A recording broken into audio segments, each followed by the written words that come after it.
原本我今日係衝住呢個6個8點心嘅宣傳，特登過嚟呢間酒樓實測下，點知最後我竟然係食唔到，嗰下真係好失望。想知發生咩事？睇落去就知，千祈唔好學我啦。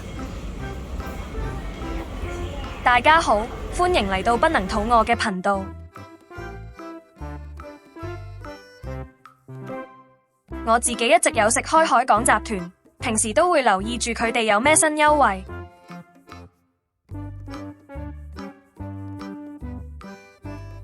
早前見到佢哋旗下有間叫港味嘅酒家，竟然有6個8點心優惠，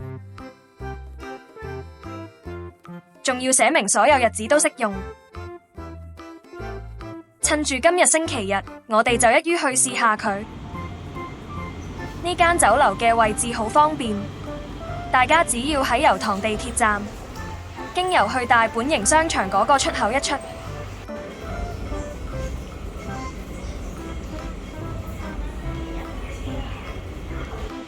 再上2樓，完全唔驚搵唔到路㗎。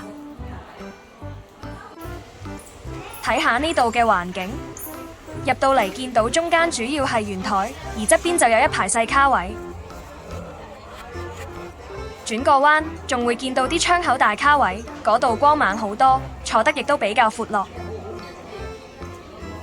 不過大家千祈唔好諗住有得揀位，就喺我影緊佢哋有咩兩餸飯嘅時候，咁啱就有2個客想坐4人卡位。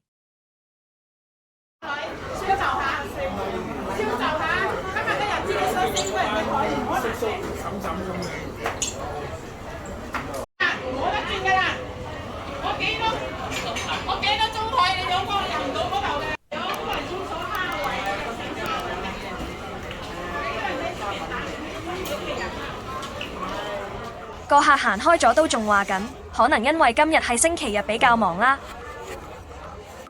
我明白今日好多人，但係服務態度可以改善，唔怪得喺網上面見到好多關於態度嘅負面評價啦。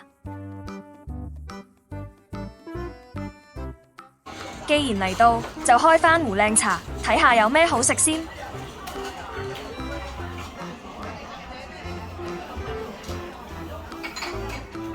有唔同款式嘅小菜，仲有各式燒味、甜品同酒水。好啦，到我最期待嘅6個8點心，究竟有咩食呢？呢度係用數碼落單，我發現6個8嘅點心竟然淨係得蝦餃王一款。最慘嘅係，我哋大約10點鐘叫嘢食，佢已經寫住售罄。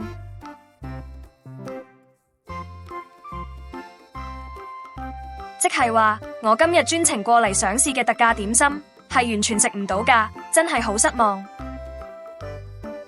我跟住問返店員，佢答我話，星期日係冇特價點心㗎，咁張海報又寫所有日子適用，真係睇到我一頭霧水。大家如果想過嚟試，記得一定要打電話去問清楚先，唔好學我咁。我都冇咩心機再睇下有咩食。其他點心嘅價錢都中規中矩，唯有睇下點心孖寶有咩選擇啦。呢個超值孖寶，你可以任揀2樣，價錢係35個8，入面有齊蒸飯、點心、腸粉同甜品，總共有成15款俾你揀㗎。影片係全自費製作，希望觀眾你可以訂閱支持啦。一齊嚟睇下點心嘅質素。我哋第一樣試嘅係呢個蟹子燒賣王，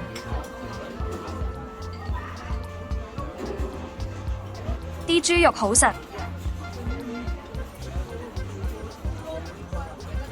而且份量好少，豬肉嘅厚度同蝦肉差唔多，冇咗平時食燒賣嗰種彈牙同肉汁嘅口感。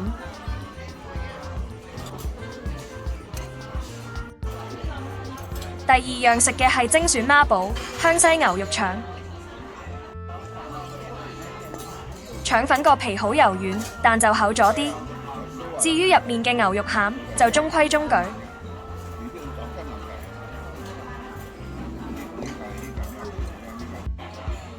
跟住落嚟呢碟係豉椒排骨，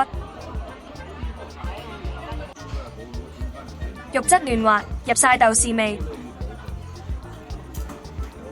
全碟都係排骨，冇嘢墊底，實在係唔夠飽，叫多份拉補先得。就係出場率好高嘅陳皮牛肉球啦。睇開嘅觀眾都知道，我成日叫牛肉球。呢碟感覺就有少少夠身，食落感覺上味精仲要重咗啲，而且完全冇陳皮味。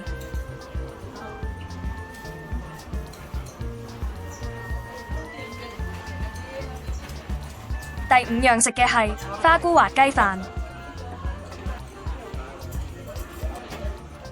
冰鮮雞肉浸唔夠水，又冇薑絲去腥，所以有陣陣雪藏味。好彩白飯算好食，濕潤得嚟，又有彈性。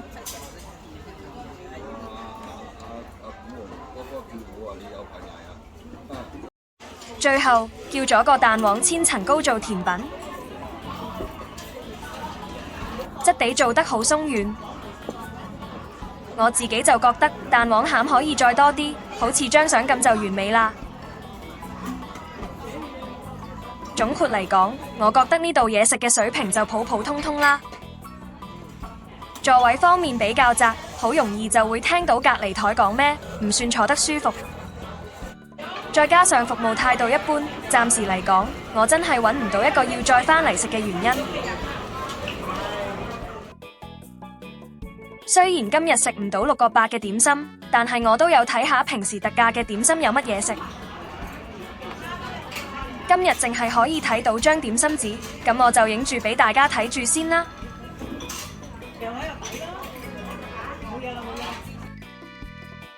最後埋單計數，呢度嘅茶錢係9蚊位。我哋總共食咗6碟點心。再加埋總數2個人加埋就係154蚊。